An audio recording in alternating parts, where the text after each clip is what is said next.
This is Rishi Sunak, and you know what? I'm gonna level. I have a confession. Like I was supposed to go to. I was a clever young boy, and I was doing scholarships. I was offered a scholarship to this school where he went, and I'm about his age, so I probably would have known this guy. And I went to another place that's a bit like it. You know, one of these traditional English boarding schools, and it was a culture shock to me coming from small town or town in London, in England. Not much money. See a massive culture shock to see um, people of color who had no conception of the issues that I believed, even at that young age, were important to people of color. And the only conclusion that I could draw at the time was that their money had insulated them. They were never really allowed to face, or never really had to face a combination of social and economic exclusion.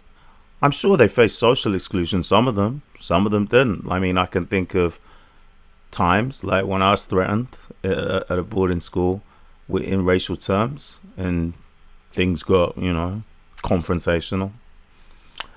Yeah, so this is, I guess, what this is what kind of underpins a lot of what I see from Kwasi Kwarteng, Rishi Sunak, those type of characters in the Conservative Party. Well, let's read this. Controlled. Hey, let's go back. I'm not interested in that, reading all that other stuff. The controlled legal migration is fairer and better for everyone. Prime Minister explains why limits are being put on dependents coming to the country with foreign students. He's rocking some nice salt and pepper there, like Mitt Romney style or something, like old man Dishy Rishi. He's still probably got time to go out and make sure he looks good. He's got the dough. Alright, that's what he says. I have a very clear view on immigration. It must be legal, it must be controlled, and it must be fair. Fair to who? I'm fundamentally net. Fair to who? Fair to everyone? What's that mean? Alright, no, I'm not going to do that. It must be fair. And fundamentally, net migration needs to come down. Yeah, I mean, we're already there, aren't we? This is nothing new. Net migration needs to come down, but it's been going up. And really, is he really going to make it come down? How's he going to make it come down? It should be this country that decides who comes here. I thought that was what Brexit was about. Everyone told me Brexit was about that. Points-based immigration system. Points-based immigration system. Stopping the boats on a five. Yeah, we know he's like got those 5 priorities on his brain. Good morning, Mr. Sunak. Stop the boats. Cost of living. We cannot allow people to come here illegally at the whim of criminal gangs. It's not fair on those who've played by the rules. It's not fair on those who desperately need our help but can't get it because our asylum system is overwhelmed by people travelling here through safe country. No, what about the backlog? What about the backlog? I mean, we waste so much time. If you really cared about this, you could just process people. But half of them are actually allowed to be here. They're meant to be here because they're asylum seekers. Alright, I ask you out there, if I hope you're the kind of person that demonizes and doesn't believe asylum, what kind of life-threatening journey would you take for economic migrants? How much would it take? What kind of guarantees would you have to have on the other side? It's not fair that those who desperately need our help can get it because our asylum system is overwhelmed by people, blah, blah, blah. It's not fair that British people have to spend nearly $6 million a day to put up illegal migrants in hotels. I mean, we could process them quicker, let them work, contribute to the economy, help our aging population. But it's not just a question of legality, is it? Let's be straight. We can't have uncontrolled legal migration either. That's unfair too. It leads to unmanageable pressures on housing, schools and hospitals in many of our communities. Yeah, I mean, it depends on how those have been run, particularly when they've been depleted. Like when we can see that there were huge cuts after 2010 that are basically still not really rectified. Like our public services have been hollowed out. So of course there's pressure on them. There's pressure on them without anybody there. that doesn't mean it's the numbers of people that's the problem, does it? Owen Jones did a really good piece on this, didn't he? Owen Jones is very good, very good, very good. He's very good, isn't he? Owen Jones did a wonderful piece on this where he was talking about, okay, the foregrounding this issue of migrants and asylum seekers and immigration means that we never talk about all the things that they're supposedly fucking up. When it's too high and too fast, it can make it difficult for communities to integrate new arrivals. Okay. This new approach has given the ability to adjust our system to meet the changing needs of our economy and society to respond to evidence of abuse or unintended consequences. And the change we need is now very clear. Office for National Statistic figures published at the end of 22 showed net migration had risen significantly and higher than was before the pandemic.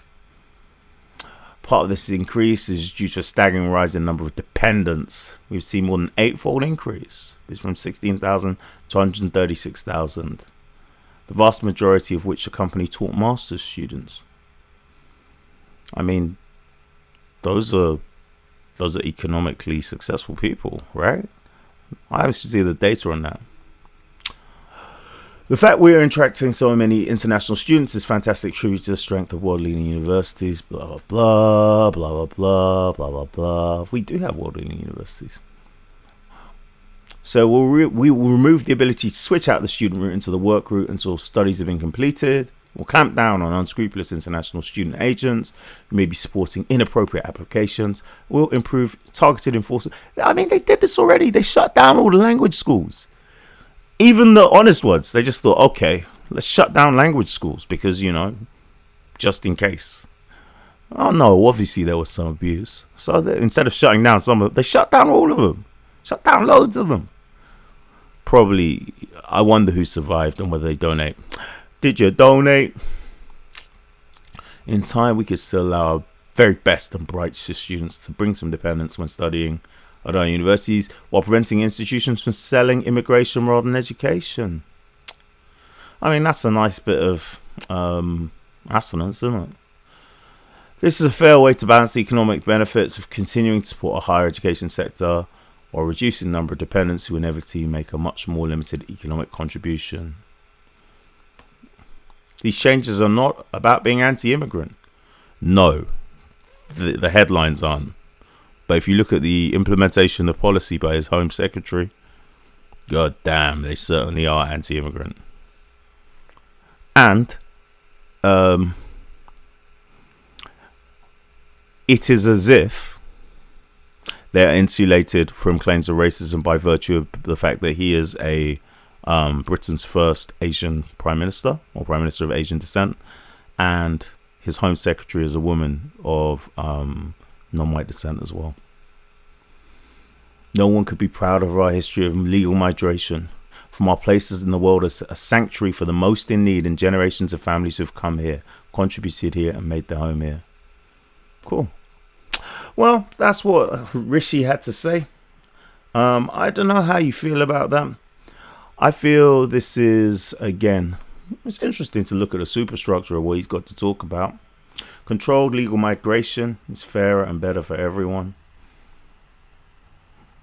Of course, it ignores the fact that there are no safe and legal routes except for very limited countries, i.e. trying to say anybody that comes here as an asylum seeker is an illegal immigrant. It's implied, isn't it? By failing to deal with that. And also, it doesn't have the realistic and necessary conversation about how we're going to deal with our demographic deficiencies in this country, i.e. we're going to have an older population and no one to look after them or to grow the economy or to sustain the economy in a matter of decades. How are we going to deal with this without immigration? I mean, I know there's a natalism thing going on at the minute, like conservatives coming around offering each other wine, and while soft lighting, and Chris Rere's playing in the Lady in Red. Oh no, it couldn't have that, could you? She wore blue velvet. It's gonna be something like that, isn't it? Who knows? That's too strange and surreal for many to get their heads around. Anyway, ta-ta for now. This is Political Cant. I'm Johnny Virgo. Yeah, I've identified myself today. Yeah, I hope you look after yourselves wherever you are. Be well. Take it easy. Peace.